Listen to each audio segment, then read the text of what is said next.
Good afternoon, ladies and gents. As you would have seen in the last video, I had some tyre trouble.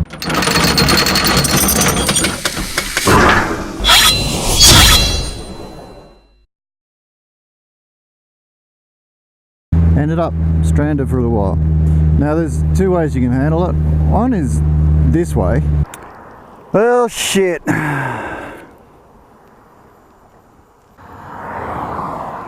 Fuck. Damn it.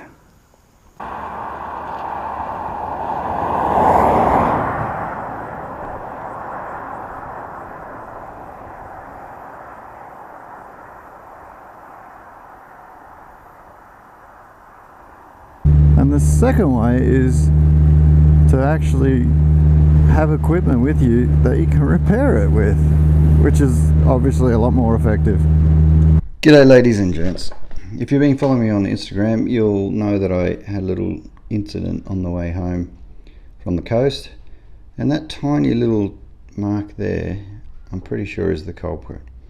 I ended up getting a flat and I got stranded for probably an hour and a half, 2 hours. Luckily for me, one of my mates was going up the coast, and even luckier, he has a van that he tows his bike around in, which he was taking up the coast. Up to Toowoomba. So he was able to rescue me from the side of the road. Anyway, this video is going to be about how to repair your tyre. Now, you could do this on the roadside, but unfortunately I didn't have a kit with me at the time, which was a bit silly.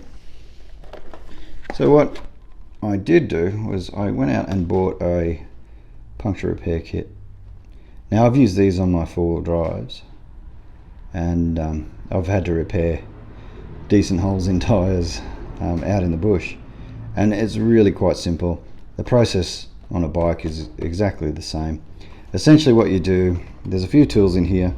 The one that's like knurled or has a thread on it, that's to ream out this hole and make it large enough that you can fit the other tool and one of these strips in, or plugs in. And essentially what you do is you grab this one, screw it in, and then give it a bit of loving and then use the other tool to insert one of these. The goop there is to sort of give it just that little seal, a better seal. Just to confirm that that is the hole, what I'll do is, and that was about 20 bucks. You probably get it cheaper, but I wasn't mucking around. Anyway, what I'll do is I'll whack some air into this thing, just confirm that that there is the hole that we're looking for. And there are a couple of other nicks in the tyre, as you can see. There's one there, and there are a couple around here somewhere. Yeah, there's a couple here, if you can see that. So that tyre copped a bit of a flogging on the way home. I don't know what I ran over.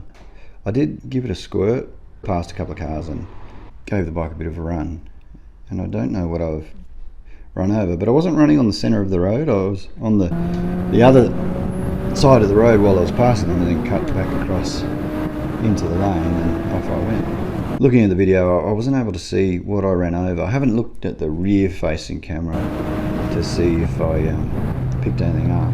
Yeah, it definitely gave me a hole, and if you've never had a flat, what you'll notice is the bike obviously starts to handle badly. I came into a corner and the bike just didn't want to turn, so I really had to manhandle it around the corner. And then the next corner, it was even worse, and then I thought, well, shit, I better pull over. So I pulled over, flat as a tack, all the air gone. You can see that all the air's gone out of that. It's very flat. Anyway, let's get into it. I'll whack a little bit of air into it. We'll find out if that's a hole or not.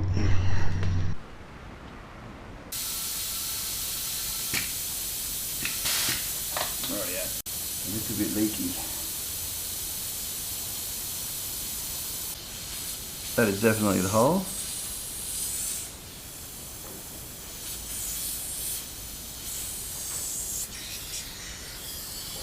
And get our tools out.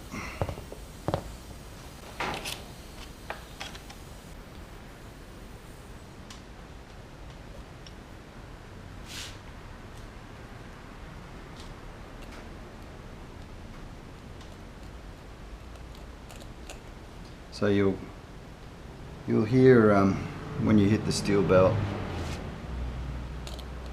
because it'll go crunchy crunch. I don't know if you can hear that. And get all the way through. There we go, we're in. And back by popular demand are the short shorts. I know you guys love them. Grab your little plugs. Oh Jesus. And they're a bit goopy and sticky.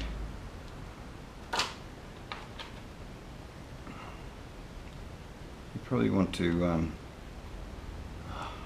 goop up the hole a bit. Ooh.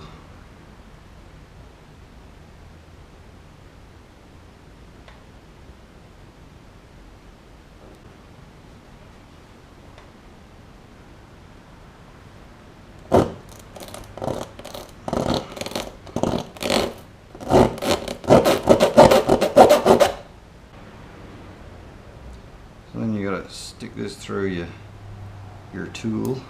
Oh god. Oh, it's gross. Oh yeah. Stick it halfway through.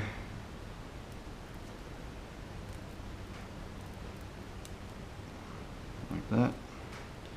Whack a bit of goop on it.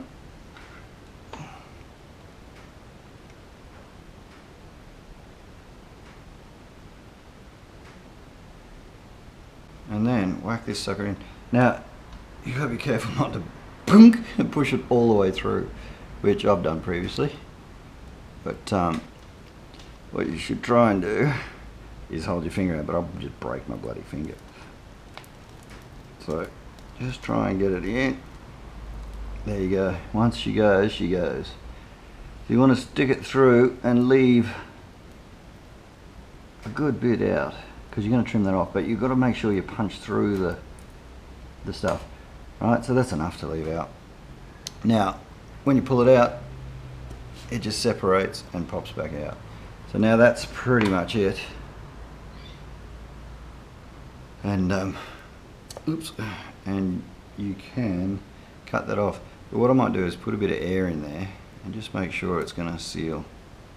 And if not, push another one through. Alright, so now we're going to chuck some air in the tyre again.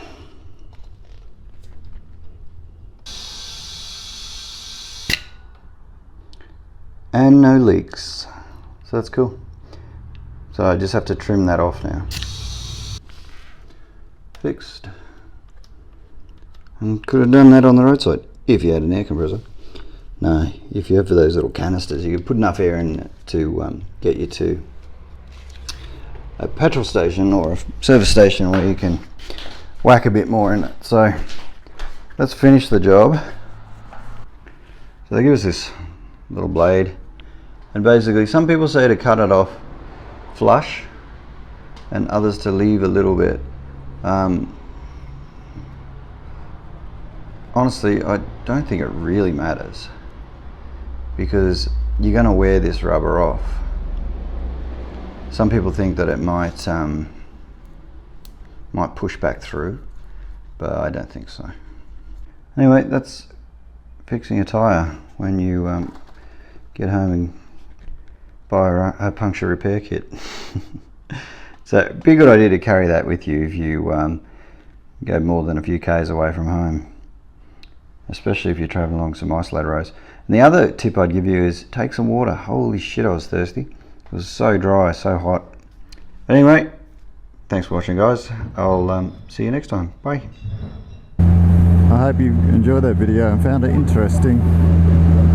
If you did, please give me a thumbs up. If you didn't, thumbs up is cool anyway.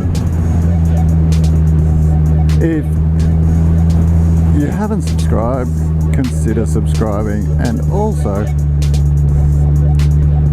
please leave a comment and we'll have a chat, because I like having chats. Anyway, thanks for watching, and as always, I'll be back on the next one.